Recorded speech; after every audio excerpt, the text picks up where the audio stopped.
Alright, we're going. One way or the other.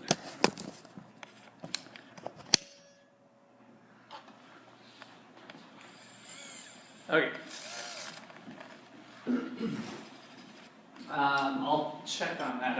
I uploaded it yesterday, so maybe I didn't put it to the No, you're fine, you're fine. I'll find it. The battery's low. Oh, it is.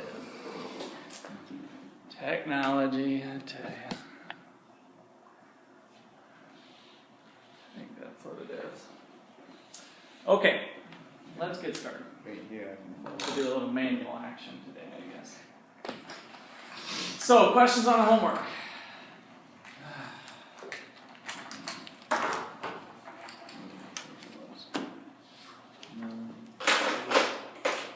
The only question I have, I understand the Nash Equilibrium and figuring out the dominant strategy.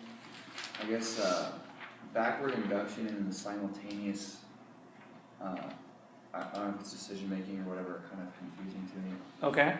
There was one problem that had both of them, I think. Number 10.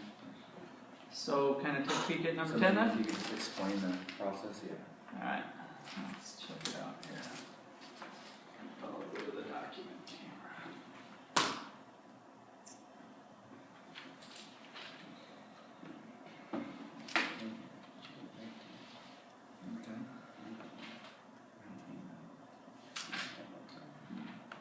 Alright, so we got the twin sisters problem. Yeah. Thing 1 and thing 2. Alright, so You have to draw your own. your little twin sisters whom you love, lovingly produce thing 1, thing 2 are driving you crazy. You bake them lovely birthday cake, they won't stop fighting over who gets the biggest slice. To settle dispute, you draw a line, or you draw on the time-honored tradition of yes, thing to cut the cake, thing 2, you get to choose the piece she wants. Draw the extensive forms, the game tree form. Let thing 1 strategy be to cut evenly or cut unevenly. Depending on what's on the platter, thing 2 strategy might include take the big slice, take the small slice, take the equal size, assign payoffs to thing 1, thing 2 that grow with the size of the slice they receive. Okay, so you were left, so part of the thing here is you were left with a little bit of discretion on how to set up payoffs, right? And I actually didn't even do web because I didn't even get that, so I tried to do it into a matrix and it was kind of probably off. But maybe Well, and you need to, I guess, try to, part of the question is just to force yourself to try to get comfortable. I mean, it's okay to start that way, but to think backwards too. Since it's an extensive form, do you have to draw it in the tree? Yes. Yeah. So this is the extensive form. The matrix form is called the normal form. So either normal or strategic form is another. I don't think this textbook calls it that, but that's another name. So, and this one, game tree or extensive. So, they just made some arbitrary payoffs. Kind of told you the equal slice part. So what did you? With that one, you had to kind of come up with your own payoffs, which were just what we call ordinal payoffs of utility, right? So they put 3, 1, 2. That could have been 300, 100, 200, or what. It didn't matter as long as one was bigger than the other. To kind of get the gist of it, that thing 2 would get the most satisfaction from the big slice, least from the small, and something from the equal. Okay. So any questions on this setup? Is that all right, Max? Yeah, I get that part. All right, so part B, use backward induction to find the equilibrium outcome for this game. Is the equilibrium consistent with your experience? Okay, so backward induction.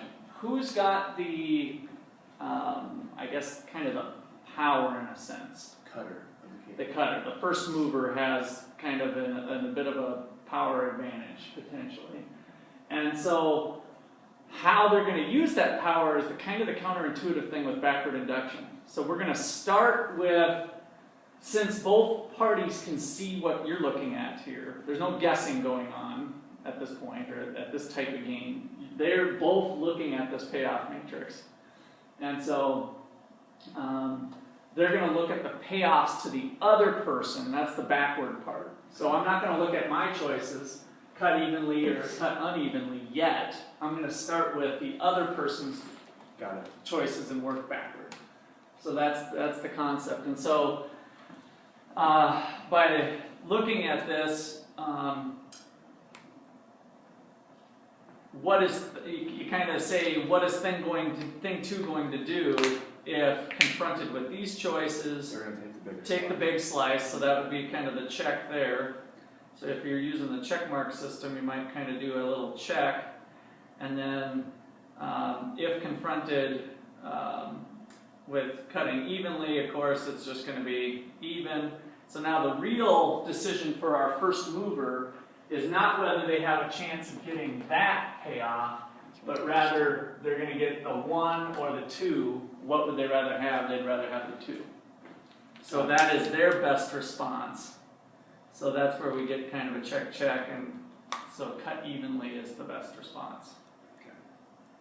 And that's kind of how those backward induction sequential games go, is to kind of put yourself in the shoes of the other person and solve it backwards. This is at the bottom of B. This is consistent with my experience, and I was like, Yeah, he's actually I was thinking about playing one today. We'll see how time goes, but there's a Freakonomics game theory segment that Levitt did. That's pretty good. And we never talked about the Freakonomics movie, did we? There's a Freakonomics movie. That's you guys would probably enjoy it. One of them is the potty training exercise with his daughter, and there's a number of neat kind of experimental type things. So I think that's why this is consistent with my experience throwing that in there.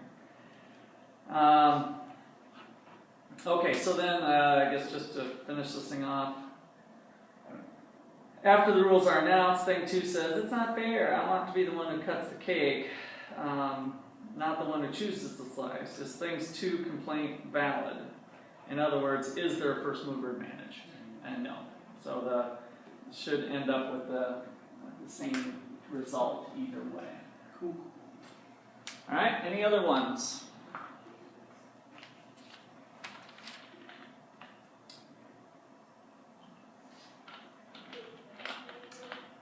Game theory going okay. This chapter was a little smoother than the reaction function stuff. I knew the reaction function stuff was kind of the wild one, or the new stuff to kind of push you guys. I figured the game theory stuff would be a little bit easier on you.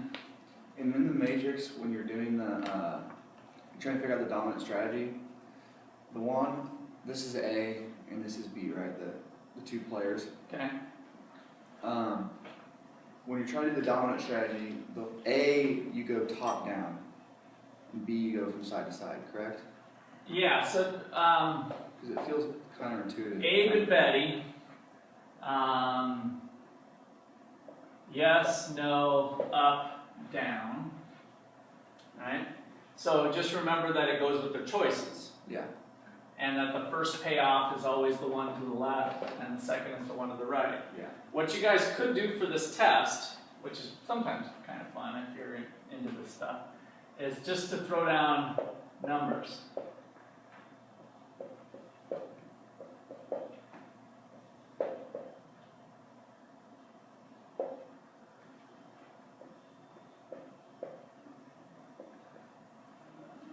Is there a dominant strategy? You can do this all day long, right? And just kind of make up games. And is there a dominant strategy? No. No. So let's see. For Abe, and again, if you want to do the circle thing, but Abe has the first payoffs. So in order for this to be dominant, these 2 would have to be bigger than both of these. It's not. Yeah. So 33 is less than 205, 700 is greater. No dominant strategy for Abe. Betty over here, 66 is greater than 46, that's good, but 177 is greater than 4, so no dominant strategy. And then, of course, we can change that pretty quick by making this bigger than this number. Or this one maybe would be easier. And it's like, There, now Betty has a dominant strategy. Nothing's changed for Abe, though, bear in mind, right? So a lot of the prisoner's dilemmas both have a dominant strategy. This one is just one player has a dominant strategy, which means then that Abe should go yes, right? That's what Because you- again, since Betty has a dominant strategy, and in this particular case, 700 is the highest on the board, so maybe that could be made more interesting by making this 32. So and maybe it'd be even more interesting. No, that does kind of make it more interesting, right? So Abe has a dominant strategy. No, so that's- right, Abe, you're right. Abe has a dominant strategy. No, No, Abe. no, you're good. No, Sorry, I Abe was still supposed to got the say- 205 greater than 203. So Abe wouldn't be able to chase this 205. It'd be meaningless because Betty's got dominant strategy. So his relevant choice is 32 or 22. So this is it. Would Abe like to change his mind? Whether if he could, no. Would Betty like to change his mind? No. So that's a Nash equilibrium. So you can just run numbers and kind of help convince yourself you got it under control. All right, anything else?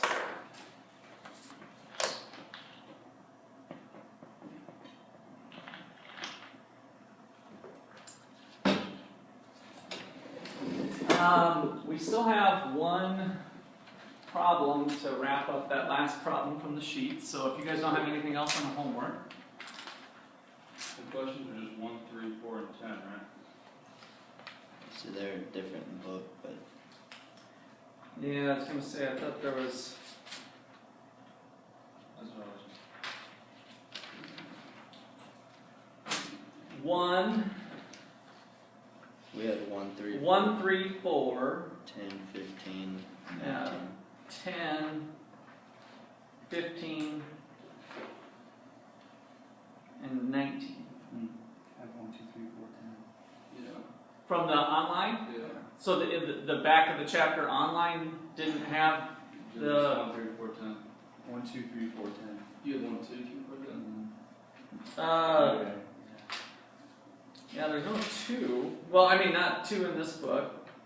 I didn't have 2. That's weird.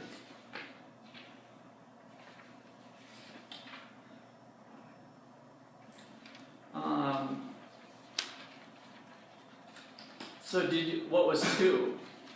Or are you going off the online or on the book? Online. You're online, right? I'm Adam? on 1, 2. I'm pretty sure there was 1 and 2. It was confusing though because there's like tables. Maybe,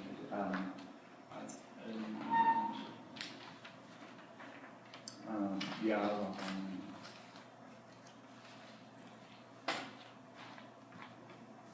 I don't want to waste too much time on this, but let me.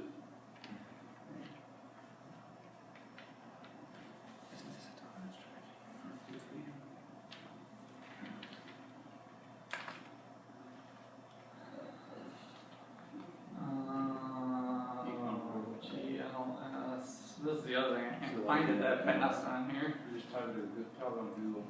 Just Econ portal, so you know how to do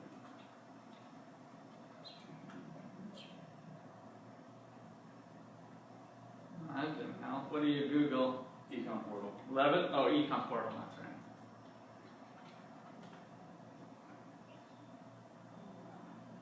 Yeah. Yeah, This one? top one. Oops. Yeah, that's fine. That's of course to be a pub. Hopefully it should get us to the same spot. Oh, no. Nope.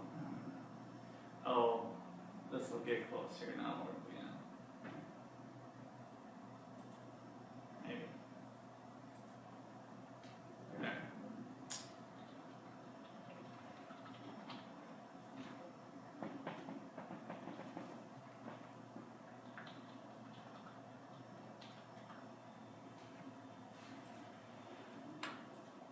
Oh, I probably didn't.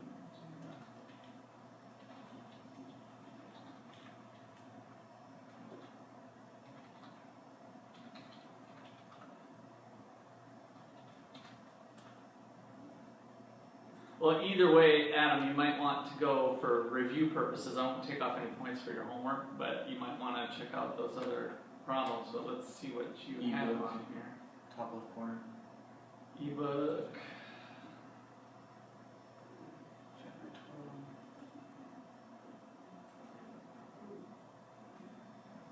So review questions, or I gotta go to the answers, right? Go to No, problems. problems. It has the answers up. Oh, it does? Yeah. Problems? And then it's usually just the ones with the boxes show solution. So there's one. Oh, And then two. So there's no stuff. Oh, that was 3. yeah, So there's 1, one, 3. 1, 2, yeah. No. Okay. Yeah, you guys are right. But like 4 has the show solution. Yeah. So 4, 1, 3, 4, 10. Oh, Yeah. oh, that's right. 1, 3, 4. Oh, I see. And then the ones don't. Okay. And 10. 10.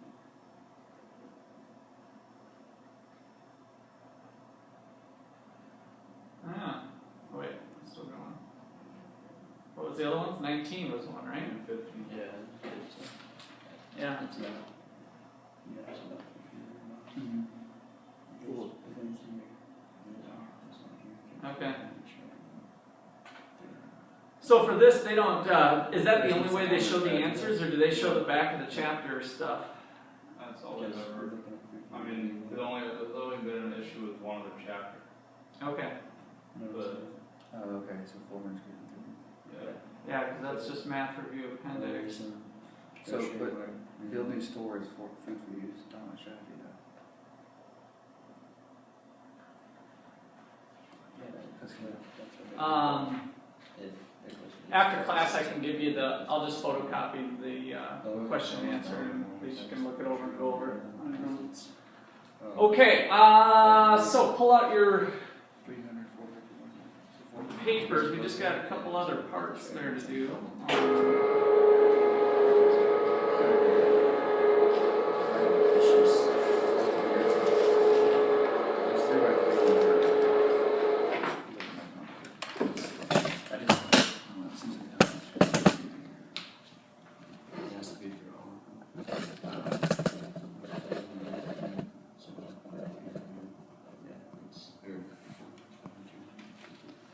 Okay,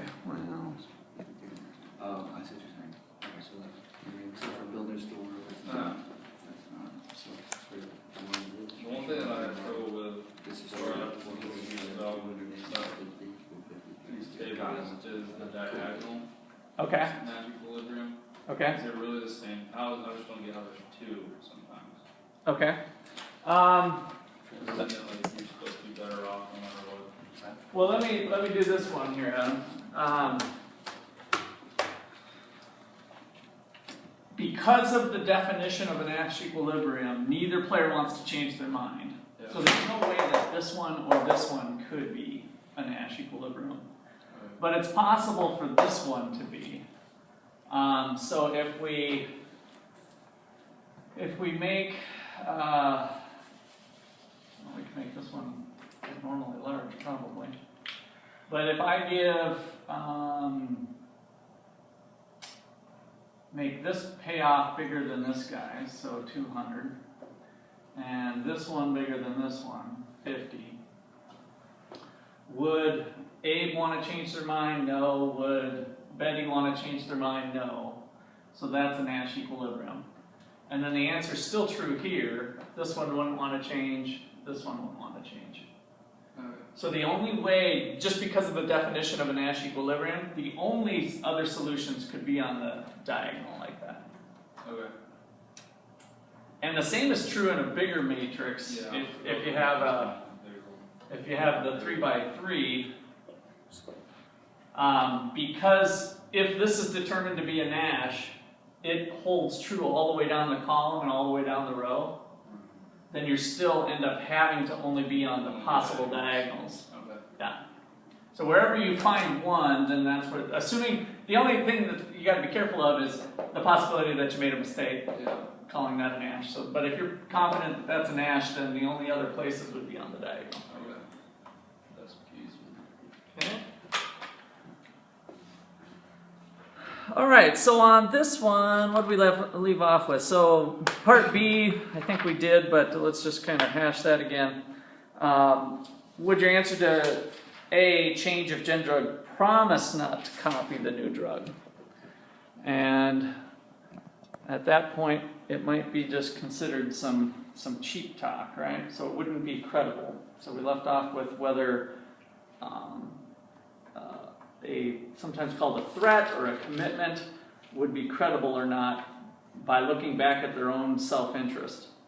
So part C, we layer on another detail. Would your answer to A change if Gendrug signed a contract with Magic Pill promising to pay $10 million if it copies the drug?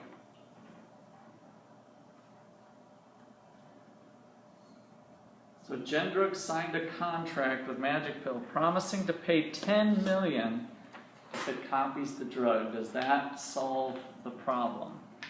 No. No. Why? Just puts them at 0. Yeah. Puts them at 0, yeah. Magic Bill still make $100 by if they don't copy that. Right, right. So it's not enough to do it since that would just put them at 0.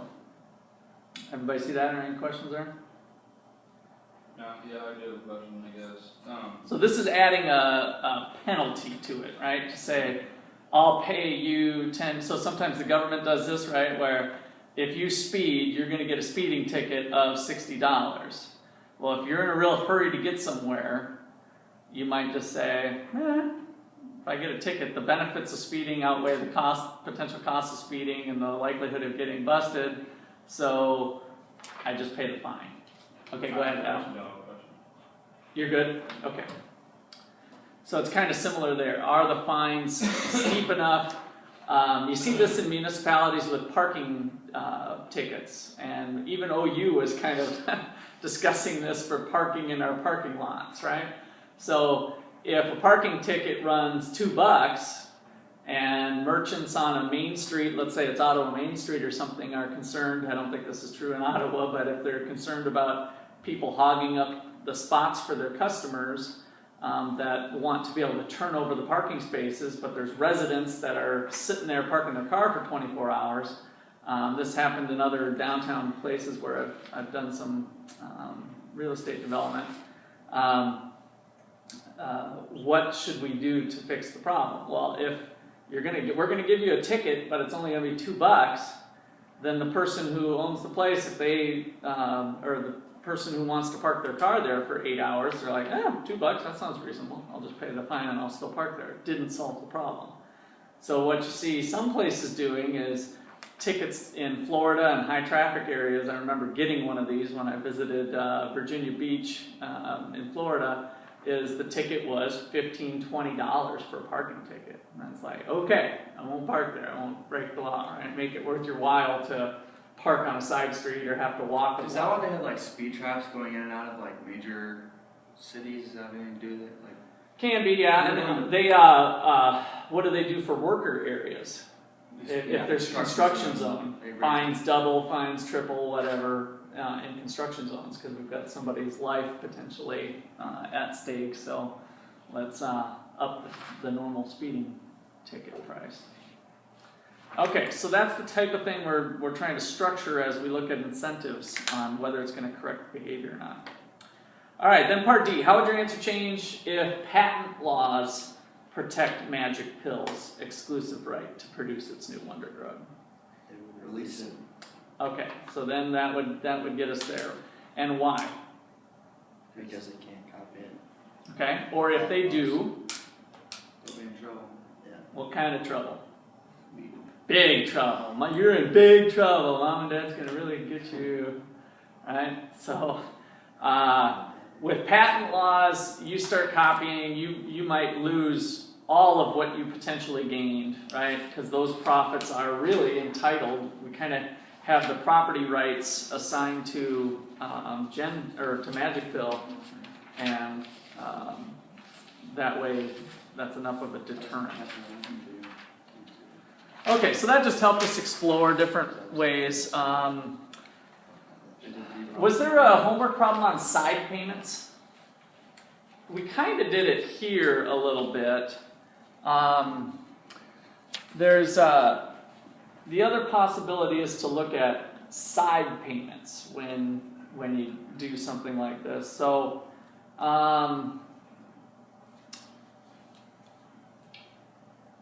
what would be, I'm kind of going off the cuff here, look at the situation, look at the payoffs, and is it possible for Magic Pill to offer a side payment to make this arrangement work? So this doesn't involve the government, it doesn't involve patents, but through private negotiations, is it possible for a side payment to work? And if so, how much? Because Jindra told them they would pay him $110 to allow him to copy the drug. Because it ask him like what they didn't see, just pay him. What's that? Is it asking, are you asking like what they didn't see, like they promised to pay 10 million to if they copied it? I'm kind of starting from scratch. Let's just say we got Magic Pill, and then we've got Gendrug making the copy, don't copy. This is release, don't release, right? And then we got our -10, 20, our 100, 5. So is there a possibility of an arrangement of a side payment that might allow Magic Pill to still release the drug? They would have to pay at least 20 million. Okay, at least 20 million. Why? Because if they don't pay them at least 20 million, then there's no incentive for Magic Pill to release the drug. Okay. So does it have to be 20? Barring this at 20, so that would now -10 go to 10. So Okay. So by releasing it, their lowest or their lowest payoff would be just as much as it would be if they don't release it. So All right. So let's just kind of play it through. So you're going to take I follow that. you're going to take 20 million from where? Where's Magic Pill's 20 million coming from? they would have to come out of Gendrug's payoffs. Okay, Right. up here. Yeah, that's what I would assume. So let me make sure that we got the. We can't subsidize the payment? Can Magic Pill make a side payment to keep Gendrug from copying? Oh, Magic Pill's going to pay Gendrug? Yeah? I thought it was the other way around. Yeah, I thought you were talking the other way around. Why would oh, okay, so you're putting it on, Like Jindra wants Magic Pill to release the drug, so if they pay him a certain amount of money, Magic Pill will release it for him. okay. That's what we're saying. Right. I thought, yeah, that's what I thought. That's what I thought too. Well, so who's the first mover? Magic Pill. So we got Magic Pill not being willing to release unless they can be comfortable that Gendrug won't screw them over. So how could they do that? So kind of run with this line of reasoning. We'll see if it's flawed or not. But can Magic Pill make a side payment to Gendrug to make it worth their while? So are we saying that they're going to release it for sure? Yeah, if they want to release it. Okay, well, So the idea would be they to could release it and So they could release it and tell Gendrug that if they don't release it, then they will pay them at least $16 million. okay, there you got it. Yeah, that would be the gist of it, right? So if we and why is that? It's greater than 20. Because then that'll give them 21, right? So we make it in their best interest to follow this path by altering this. They make a side payment of 16, giving us what, 84, and the plus 16 goes over here, making it 21, and now 21 is greater than 20, So we've made a credible side payment, a side arrangement where it's in their best interest to keep the agreement.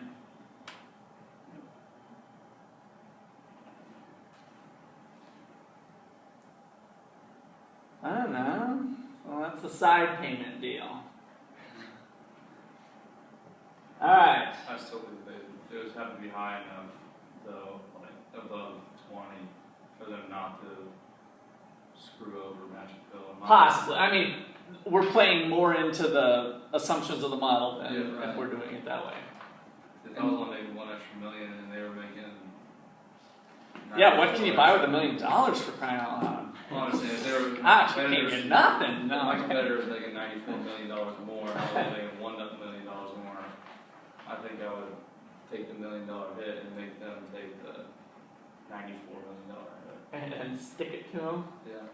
Yeah, well, that's part of the kind of real negotiations. In fact, that's a good lead into the video. If you guys want to watch that video. Magic Pill could finance the payment to Gym Drug and not have to drop their payments from 100. Does that make sense? Like their revenues of 100 if they can coerce Gym Drug not to copy it. Like, couldn't they just borrow money from a third party, Magic Pill, and then give it to Gym Drug, and then they wouldn't have to drop their 100? Well, it's kind of 6 of one, half dozen another, isn't it? I mean, you're bringing in another element Just that a different way to I do think, it, I guess. and then you'd have some sort of interest rate. But you're putting too much into it at that point with the borrowing thing. Without, again, part of this stuff we have to stick to the model, kind of understand the assumptions, and then we can get into real life. So where you were going with that, Adam, is where when we start to run real experiments, which is part of this video, on this video, do people really behave that way? Or do they need more? What is their element of fairness? And so that's where you start to get into some interesting results. And we'll, in the upcoming chapters, especially the last one, when we look at behavioral economics, are there factors outside of this kind of rational, well, 21 is greater than 20, so I'll take the 21. Are we, how do people factor in these other elements? Okay. So, Couldn't you do it the other way too if you had, like, Magic Pill would accept a bigger payment from Gym Drug if they copied? So, like, where it would be greater than 10 and 4, so that, like, they would have a better profit than 6, like, you know what I'm saying? If, over, at the top, if they copied and Gym Drug had to pay Magic Pill something more that would equal greater than what the... yeah, but if I'm understanding you right, you're starting to get into a story where once the decision to release them made, the power is with Gym Drug. And so that's kind of the sequential nature of the game is what kind of makes it important. And so Magic Pill won't pay this money unless they don't copy. And we might get into some issues on, how does that get implemented or whatever. But if you start telling a story of, well, then they'll cheat on that agreement, then there's really another step to this game that we're not modeling. That would be kind of outside the model. So, okay. Do you guys want to watch this video, or you got other questions, or I what was do you going want to to see if you could, like, maybe give us some sort of a punch list for what we can expect in class on Monday. Okay. So same kind of game plan as before for the short answer problems.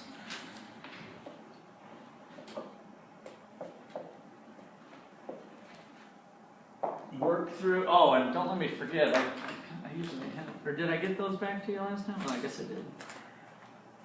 You did our homework too. Did I give them back to you? What? The 11s? Do you guys have the chapter 11s? Yeah. Oh, you do? Okay. All right. So we just got 12. And I'm going to check your 12s right now on the spot, and then just let you keep them. So back of the chapter and the in class. in-class examples.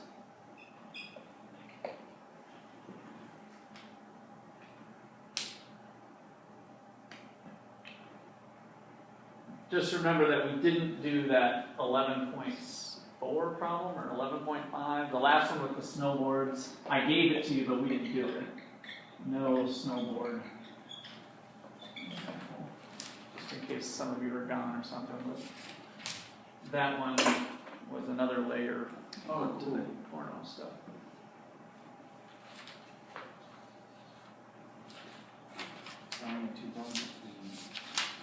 Okay. So that's only 3 chapters worth of stuff. You guys are comfortable with the game theory. I'm hoping that we'll get some confidence built and get something good for Monday prior to This is the what we work on. Turkey week. Yeah. Yep. All right. Let's. This video will just about be perfect to wrap things up.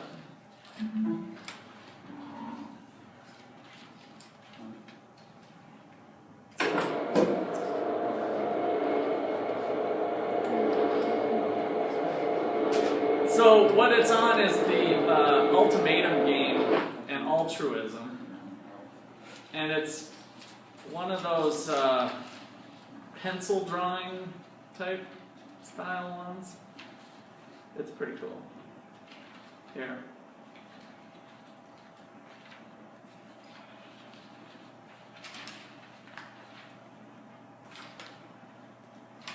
All right, there we go. Let's see if I got the volumes up.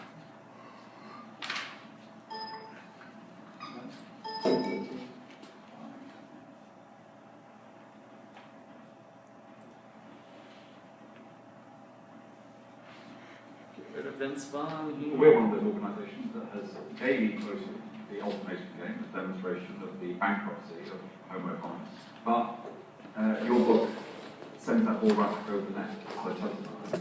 So it's funny that you, when you said maybe that you want to look into the controversial topic, we were almost laughing. When you This said is all Stephen because Levitt. I think that we've gone around the United States and the UK. Not anyone has ever called that controversial. So it's interesting that. Well, first of all, no one's ever heard of the ultimatum game except for this room. You see, we were an audience, you could choose between talking about prostitution or altruism, but this is an audience that is just so much more interested in it's so much more interested in goodness than sex. That's the origin of it. So, number with the fun part. Let me do the background of the history. So, within economics, there has been a long tradition of viewing human behavior as being primarily motivated by self-interest.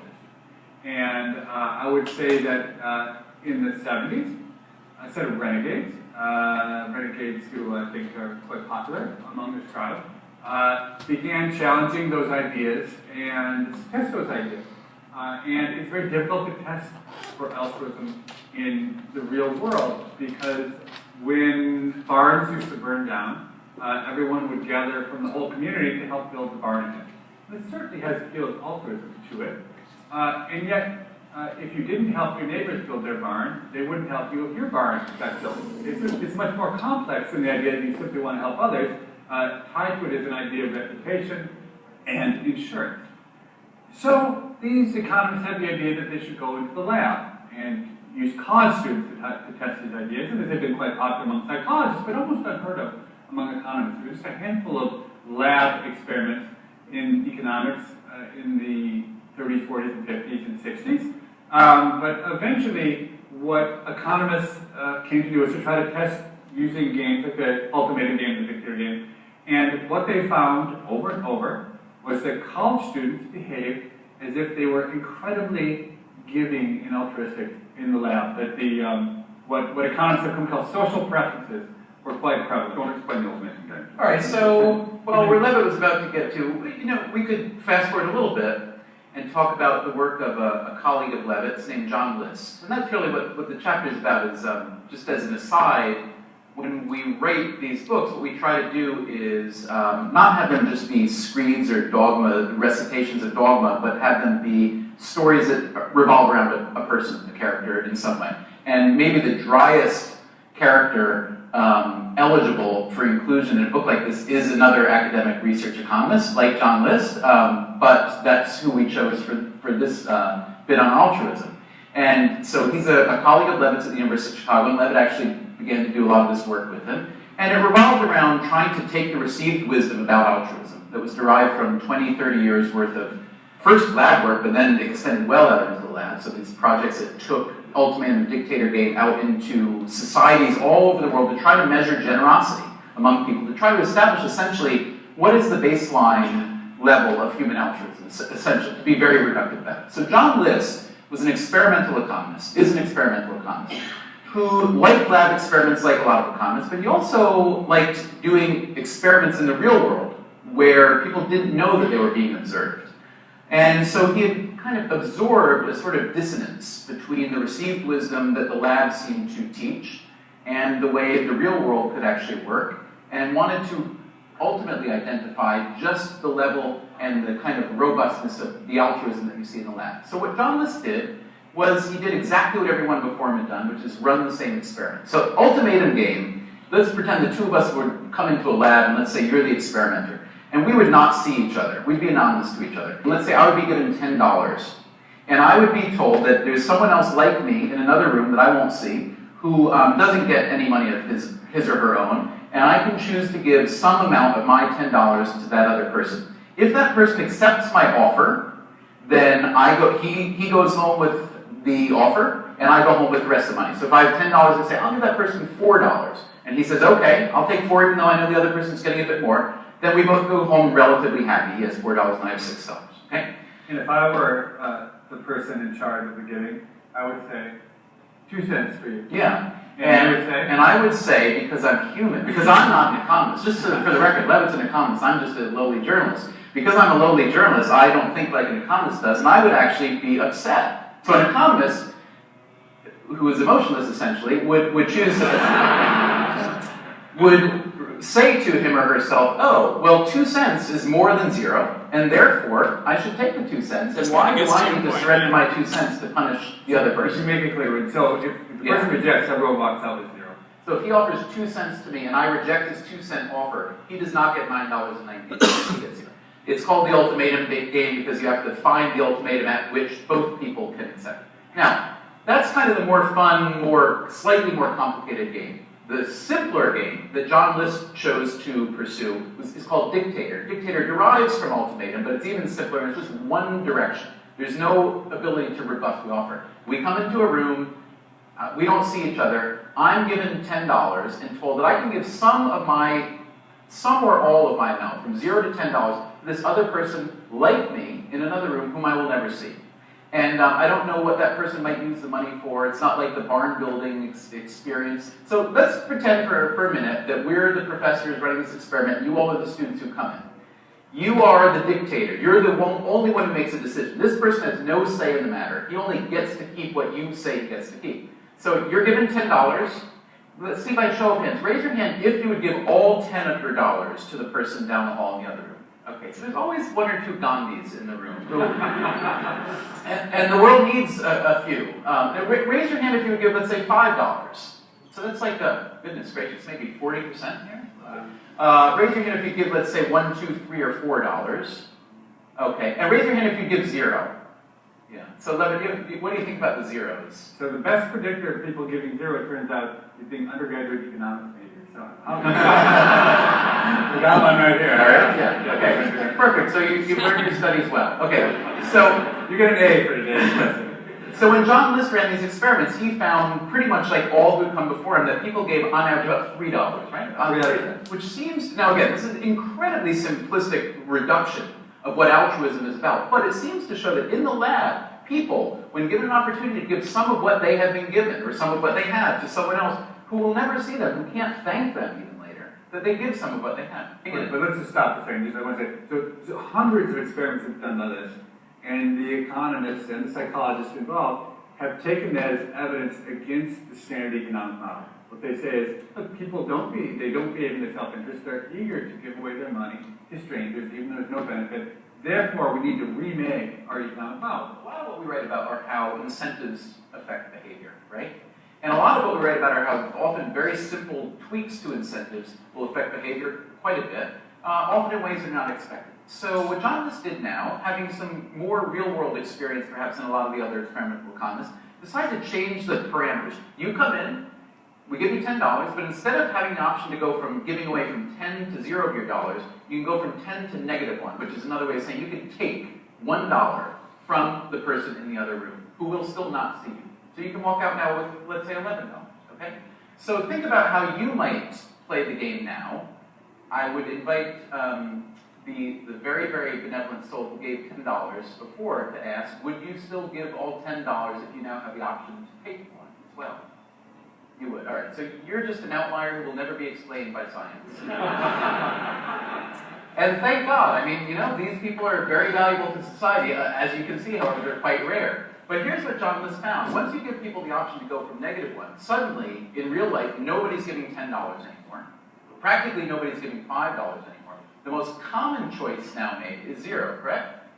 So now you see, you go from, now the average giving is still positive at this point, right? It's about $1.50 or so.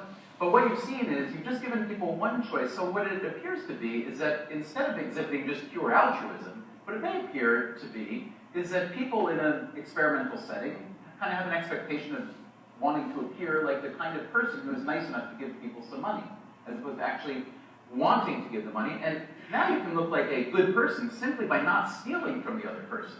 But now John List goes even further. What if I push it to $10? What if I can take $10 from the other person? I can give up to 10, and I can take up to 10. When you run the experiment like that, you find that instead of giving, on average, people steal. They steal about $1.50, as opposed to giving away $3.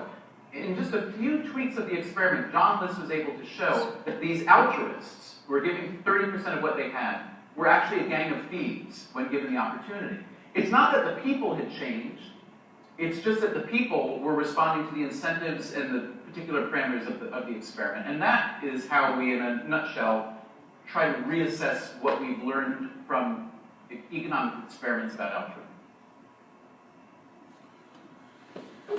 Did you guys get all that?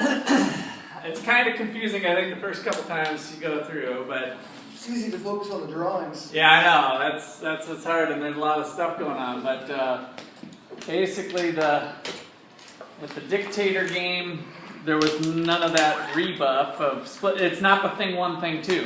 Thing one, thing two is kind of more similar to giving some power to the other person to reject it. And kind of some interesting results. And we'll talk, that touched on some things with behavioral economics that we'll touch on actually in the last chapter. So, all right, we're done. Let me get your guys' homeworks figured out. Blake, I know you saw Jessie once in a while. Will you be seeing her this weekend after she gets back from volleyball? I have her number, so I can probably. Should I just leave this with you? I can leave it in. She turned it in early. I just want to get it back to her over the weekend. I have Taylor's homework. And you got Taylor's too?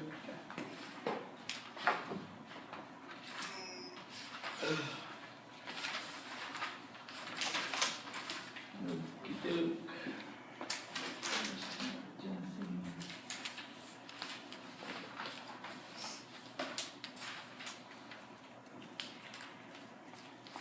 All right. So,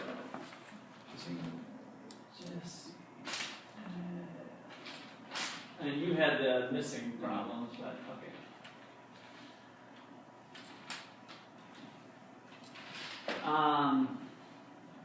Do you got time, Adam, to just go make a photocopy?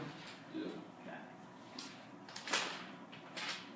Over in the Okay, this is all of that. administration building, or?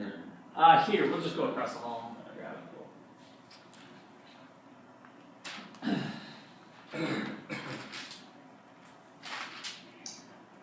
Alright. And I had the missing problems, like I had to do stuff out of number 2. Like I You had the bumps problem number 2. they were just like this. Alright.